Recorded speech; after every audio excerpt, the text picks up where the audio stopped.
going on, everybody? I'm here with the 2003 Foreman 450 ES. And I'm going to show you how to troubleshoot some fan issues. And this should be the same for, I believe, 1998 to 2004 Honda Foreman 450s. I'm not sure if the 250s and whatnot and 350s are the same. But for the 450s from those years, this should be identical virtually. So, start off by saying you don't need to take off all your plastics. So let's just, there's no plastics need to be taken off to troubleshoot this initially. So I'm just doing it because I have new plastics I want to put on anyways, and conveniently enough, I'm having an issue which is not convenient. But anyways, so obviously your fan should be kicking on once your wheeler gets to a certain temp to prevent it from getting too hot. And if it is getting too hot and your fan isn't coming on, or if you're just getting too hot in general, this will illuminate red.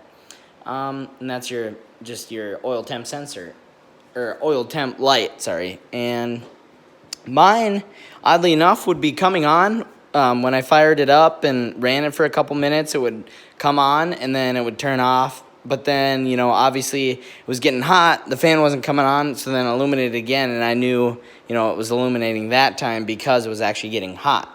So what you can do to troubleshoot this is, first of all, take off your seat. And right here, look behind your battery would be flush right here. And behind that is this fuse box here. And what you do is you just unclip this side and then pull up on, both sides. Then take the cover off. And then it's, it tells you this is 10 amp, your starter motors, whatever. And your fan is a 15 amp, and you want to make sure that fuse isn't blown. Even if it doesn't look blown, maybe just try and replace it just to be sure, because sometimes with fuses, they won't look blown, but they will be blown. They'll have a poor connection. And you can always, use a test light or one of the fuse testers or whatever that come in some of the kits. But if your fuse is all good, then the next thing you should check as you start tracing it back towards your fan is, another guy on YouTube does this, and he did a good job of explaining it for smarter people. I'm decent with the small engine stuff, but just the way he explained it, for me at least, it was a little difficult for me to understand because, I don't know, I guess it just wasn't unison enough, I guess. And I guess, it's just a little confusing. So I wanted to dumb it down for me, not only me, but you guys. So if, you guys are kind of like me, I won't say you're dumb, but I'm kind of dumb, I'd say, when it comes to some stuff. So let me just explain it better for me. So first thing after that, second thing, sorry, you want to go under your back right fender. And you should see, these little connectors and whatnot. That should look familiar. And this light blue wire here, it'll be connected, to its male end right in here. They'll sit right in here just behind your brake line.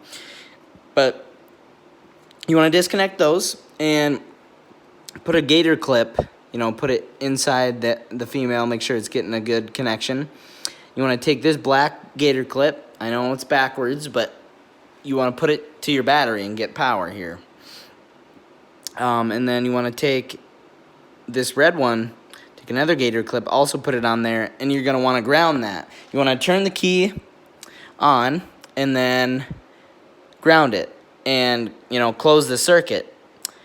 And if your fan isn't coming on, that could mean two things. One, either your temp sensor's bad, or two, your fan control switch is bad. And it could be both as well, but the first thing you should do is make sure you have a good temp sensor. Nope, don't make sure you have a good temp sensor. Dumb, still dumb. Okay, that bypasses the temp sensor. So if it doesn't come on at all, your next step, boom, your fan control switch which you would be able to find it. Let me grab my light here. You would be able to find it on the left front side here. It would just kind of be under your fender, maybe a little troublesome to get to. It sits in here, this little boot right next to this larger switch or controller of some sort. You'd yank that out, you know, and you could, and then disconnect. I disconnected these two separate connections, and I put a test light in there, you know, turn the key, put a test light in there, and I was getting power to the places I should be getting power to, and so that pretty much brought me to the conclusion that my fan control switch was bad. But only I knew my control switch was bad, not my fan, was because I disconnected these two wires. They go to your fan, and you're gonna have to take your, if you get this far, you're gonna have to take your gas tank off, which isn't too bad, and probably the side panel will go with whatever. But yes, this dark green, you know, forest green, whatever, and blue wire are gonna be your power for your fan. And the blue wire is, I believe, the ground, maybe, I don't know. But if you put power to the blue wire, take a jumper to the male end here. Take a jumper to the male end once you disconnect it, and put that to power. And for me, my fan turned on, telling me my fan is functional, the motor works and everything. So linking me back to my fan control switch actually being bad.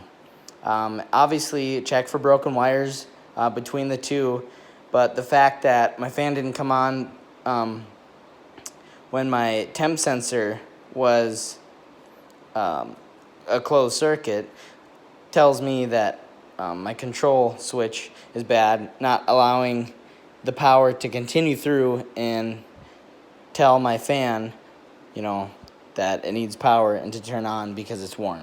So I hope this helps. I guess if you have any other little questions about this or just kind of something else dealing with this wheeler, feel free to comment. Thank you.